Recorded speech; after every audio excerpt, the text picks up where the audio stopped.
Questions? Anybody, anything to say? Because we're moving on into the patterns themselves, which we will do. Lunch is at 12:30. Is that right? Yes? Perfect. Well, then, that'll be perfect. We'll have it all wrapped up in time for lunch. Question, did you mention anything about palpation? Is that... I didn't, and I won't. Palpation will tell you that I'm tender. It will feel muscle tenderness. It actually doesn't produce the spasm. We've all said the same thing. Get a back spasm, it's like the cramp in the calf. It's not. Back spasms have an entirely different etiology. Scott Haldeman has actually done a lot of work on this, and he can talk about it. He does endlessly if you let him start. It all has to do with the spindle, the Golgi spindle apparatus. It has to do with the tension within the muscle is not the cramp that you feel in your calf. So palpation will tell me you're tender. But I already knew you had back pain because your history said, where's your pain the worst? It's in my back. In terms of can I feel things, regretfully, no, I can't. I can feel the spinous processes, but that's the limit of what you can do. And we can get into that. That's the fight I fight with the chiros and the physios who take the courses and can feel the facet joints moving, and I can chapter and verse on that one anytime you want. Just along those lines, a compression fracture in elderly women, which is Hurts. Yeah. Generally, what hurts a lot, if you haven't already figured it out, because it's not mechanical. All right, this is my other diagnoses. They don't come in and say, this hurts a lot, this feels good.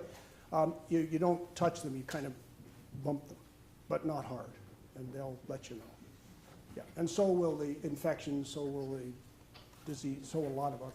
Yeah, I mean, that's fine. Palpating for tenderness is great. And I would definitely, and especially in an atypical presentation, palpating to feel the ligaments or the joints, I'm afraid that just doesn't fly. What is the pattern-specific treatment? I'm sorry? What is the pattern-specific treatment? What is the pattern-specific treatment? Yeah. Well, first I got to give you the patterns, and then I can give you the specific treatment, which, by the way, we're going to do. That's, but hell, I got to keep you entertained here at the lunch. So, yeah. But yes, we will come to the pattern-specific patterns and the pattern-specific treatments. With range of motion, do you just do the tests that they find, the movements that they find painful, or do you do the full range of motion? My physical exam consists of, Daryl said it takes 5 minutes to do the whole thing, and it does. I ask my key questions, and then I run through the others, and I do my red flag questions. You've heard all that. And then I will observe you, because I already have. And then I will have you bend forward, and I will have you bend backward. And that's all I do. And then I will say to you, now this is the other thing. People talk about, measuring, fingers to floor. Do you remember those days? You don't get the tape measure out. Who cares? Can your fingers touch the floor? They can if your arms are long enough. If you're a monkey, you have no problem with that. Right? It's not a test of back movement. It's a test of hip movement and arm length. I mean, for years, I was the doctor for the National Ballet in Toronto, and I watched the dancers, and I watched these girls that could arch their backs and then put their hands flat on the floor with their spine in full extension. They had their hands all the way. I mean, how did you do that? Well, they did it through their hips, of course. So I don't measure that. The things I look at are reproduction of your typical pain. All right, bend forward. Oh, that hurts. Is that the typical pain? Is that the pain we're talking about? Yes, it is. Perfect. That's what my history said. That's what you showed me. All right, and we'll come back and elaborate that in a moment. Second thing I look at is rhythm of movement. The patient who has a typical, what we're going to call pattern 1 for the moment, is a patient who, when they bend forward, tends to bend to one side. It's as if there was something in the way and they can't get past it. Oh, that's very typical. The patient who goes down, hurts, then they drop their legs and they route their back and they straighten up. That's a break in the normal rhythm. That's significant. That's a mechanical pattern. Does this hurt? Yes. Hurts in all the patterns. All right. Does this hurt? Yes. Do I care? No. Unless it's something I'm doing for treatment. See, you got to make the two very clear, and I just make that point. I'm assessing a pattern recognition so I can give you pattern-specific treatment. But if you say to me, my job requires me to do this all day and it hurts a lot, then I need to measure that, record it, and then treat you for it. That's a different animal. That's not pattern recognition. Your pattern recognition is based on Does that hurt, or does that hurt, or do they both hurt, which we'll come to in a moment. But range of movement, couldn't care less. So, watch you, move you, straight leg raise you. If you're a back dominant, then I will do one L5 and one S1. Your choice. I generally do ankle reflexes, and I have them do a Trendelenburg because it's quick. And then I will do plantar response and saddle.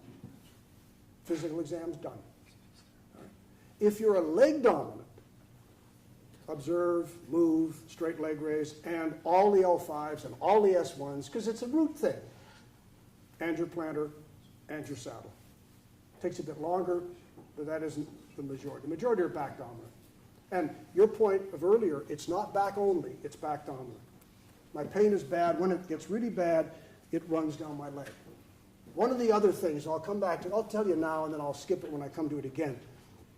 One of the other myths about like straight leg raising is that pain below the knee is a pinched nerve and pain above the knee is not.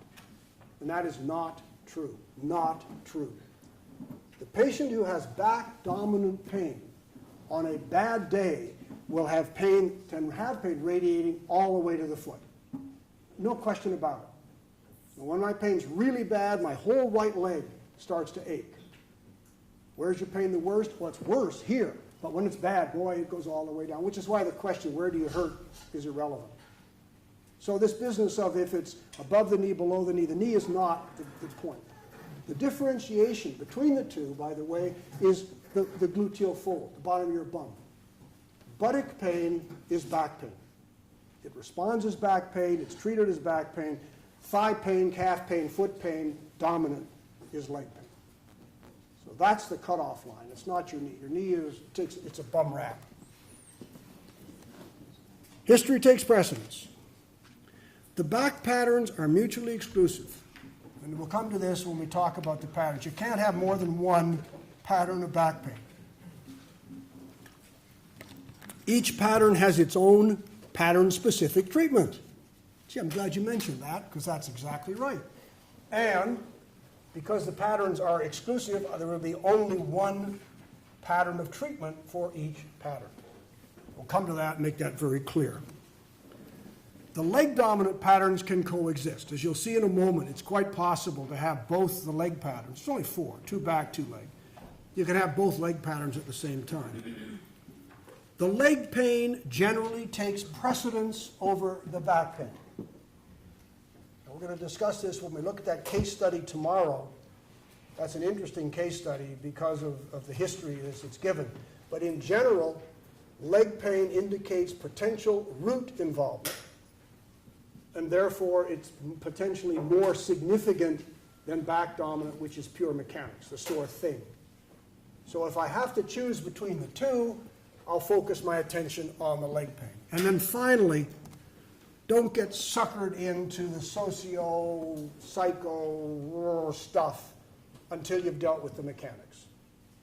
I mean, don't let yourself, I think you hate your boss and you hate your job and your wife's not happy with you. I mean, yeah, that may all be true. But before I go there, I've got to deal with the mechanics. Does it hurt more to bend forward, backward, and so on? Those are the rules of the game. And we understand identification of the syndromes because it's the proper history, proper physical, and the rest, surprisingly enough, gets really simple.